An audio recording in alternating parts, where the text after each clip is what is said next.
E vamos direto para os Estados Unidos com a nossa correspondente Mariana Jangiacomo, porque ela traz ao vivo as últimas informações das primárias nessa super terça. Nós já temos os resultados de vários estados. Boa noite, Mariana. Traz um balanço para a gente, um amarrado. Quais os estados já decidiram para onde vão os seus delegados democratas e republicanos? Oi, Raquel, boa noite a todos. Raquel, mais da metade dos estados já fecharam as urnas e nós temos projeções indicando que em todos eles vencem os favoritos mesmo. Joe Biden nas prévias do Partido Democrata e Donald Trump nas prévias do Partido Republicano, ou seja, uma super terça sem surpresas, como a gente já sabia que ia ser. Agora, nem por isso essa data é menos importante, muito pelo contrário. A super terça serve como um termômetro para as equipes de campanha sobre o entusiasmo dos americanos, o quão dispostos os americanos estão a irem nas urnas e qual o perfil desses americanos que vão votar, né? Então isso é importantíssimo tanto para que Joe Biden quanto para que Donald Trump possam recalibrar ali as rotas de campanha, decidirem onde focar os seus investimentos. O investimento esse ano, aliás, dos candidatos para a super terça foi muito menor do que o investimento de 2020, porque a gente não teve disputas verdadeiras, né, dentro dos partidos. Claro, Joe Biden querendo a reeleição, mas Donald Trump com uma liderança certa, clara, apesar da permanência de Nikki Haley na disputa. Então, agora os investimentos devem ser mais direcionados para a próxima fase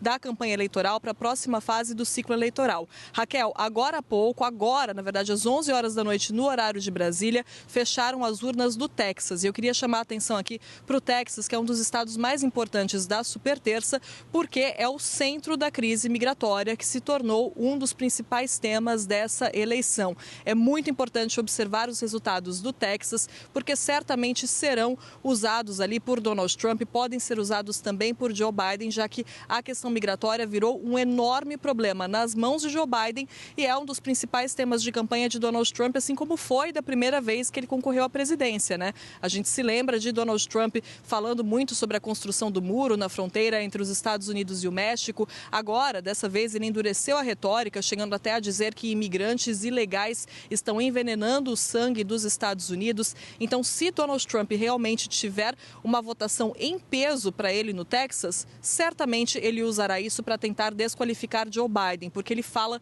sempre desse assunto. Até quando Trump vai falar sobre algo que nada tem a ver com imigração, ele acaba puxando esse assunto para demonstrar ali uma fraqueza de Joe Biden, dizer que Biden tem um pulso fraco para lidar com isso. E Biden, inclusive, chegou a pedir a cooperação de Trump para lidar com esse tema, para tentar fazer com que Trump convença ali o Congresso, o Senado, os republicanos do Senado a passarem um acordo defendido por Biden para tratar dessa questão. Então a gente vê que esse é um tema muito sensível e o Texas teve hoje a votação, teve hoje as suas prévias eleitorais. Então é importantíssimo observar não só quantas pessoas foram às urnas, mas qual o perfil dessas pessoas no Texas e como elas se comportam, como elas pensam diante desse tema importante da imigração. Também tivemos as prévias eleitorais na Califórnia, o estado mais populoso americano, a Califórnia, que também tem um sistema de votos pelo correio, né? Isso pode demorar um pouco mais para que a contagem dos votos aconteça. É importante também a gente ressaltar que aqui nos Estados Unidos, cada estado tem muita autonomia para definir as suas próprias leis, inclusive as leis eleitorais. Por isso, alguns estados abrem e fecham as urnas antes ou um pouco depois dos outros, tanto que, olha, no Alasca, as urnas só vão fechar às 2 horas da manhã no horário de Brasília. Mas, por enquanto, então, mais da metade das urnas fechadas, as projeções saindo. A gente não tem nenhuma surpresa, a gente realmente tem Trump e Biden, cada um liderando nas suas prévias eleitorais, como já era esperado. Agora, a questão é analisar os dados demográficos, Raquel. É isso que vai servir, são esses dados que vão servir como base ali para a próxima fase do ciclo eleitoral. Olho no detalhe, né, Mariana? É no detalhe que as campanhas de Biden e Trump estão aí muito atentas. Como a Mariana estava explicando, para vocês que estão nos acompanhando em casa, acabaram de fechar as urnas no Texas. Trump e Biden estão garantindo os seus delegados, um estado importantíssimo, cujo principal tema é a migração. Um tema aí altamente sensível para o eleitor americano. E aqui no América Decide a gente tem um time de feras de analistas, eles estão todos aqui comigo para trazer as informações e a cobertura nessa cobertura especial simultânea com a CNN americana. Vou começar apresentando todo mundo e já trazendo os destaques. Bem-vinda, Fernanda Manhota, que está chegando para reforçar a equipe da CNN. Também estão aqui Lorival Santana e o nosso correspondente sênior, Américo Martins. A Super Terça tem mostrado para a gente que Biden e Trump devem mesmo voltar a se enfrentar nas urnas em novembro. E vamos abrir com os destaques de hoje de vocês. Fernanda, eu queria puxar por você. Já sabemos que vai ser um repeteco entre Biden e Trump. Por que então que está o mundo inteiro de olho no que está acontecendo hoje? Oi, Raquel, boa noite a todos. Um prazer e uma alegria essa reestreia, né, aqui na CNN. Eu não sei se para o eleitor americano é uma super terça, para mim certamente é. De qualquer maneira, respondendo a sua pergunta e também fazendo um gancho com o que falava a nossa correspondente, 3 palavras são chave essa noite: comparecimento, rejeição e protesto.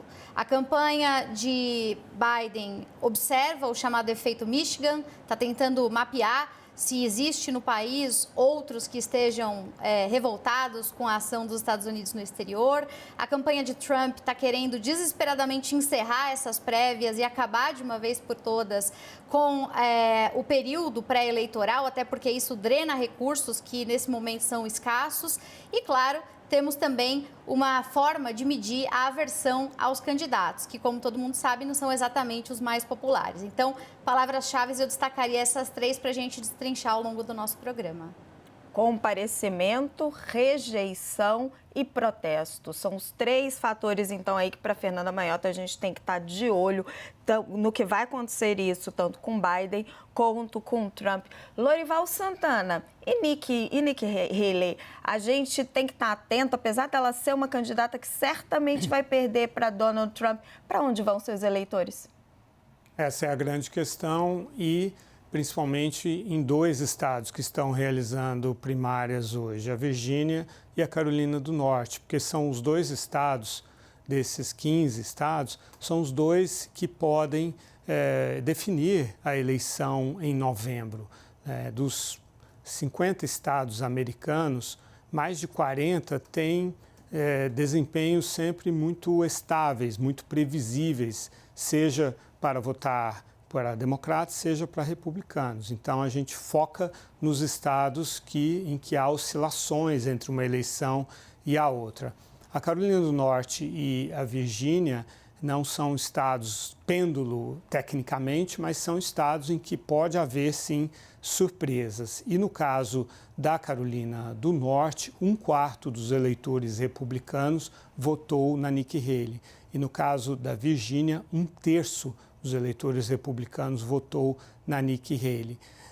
Desses da Virgínia, que são mais moderados, a CNN entrevistou muitos que disseram que votarão no Biden se a Nikki Haley sair da disputa, como deverá sair mais cedo ou mais tarde. Então, são votos que podem fazer falta ao Donald Trump, seja por irem para o seu adversário, seja simplesmente por serem eleitores que ficarão em casa, não votarão em Trump. Em alguns distritos em que a disputa é muito acirrada, isso faz sim a diferença. Por outro lado, o Biden enfrenta o voto de protesto nos estados onde esse voto é possível e esse voto está na casa de 10%. É um voto também que pode fazer falta ao Joe Biden em alguns distritos, sobretudo onde ele não puder contar com uma votação robusta dos negros e latinos, que em 2020 votaram em 2/3 para ele e asseguraram a vitória dele sobre o Trump.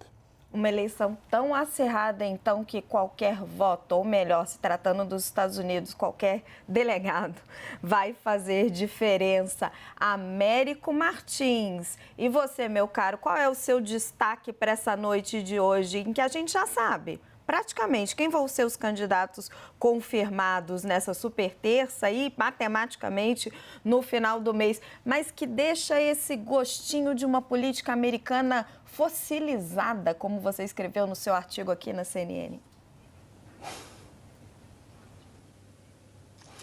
Boa noite, Raquel. Um grande prazer estar aqui com vocês. Boa noite a todos.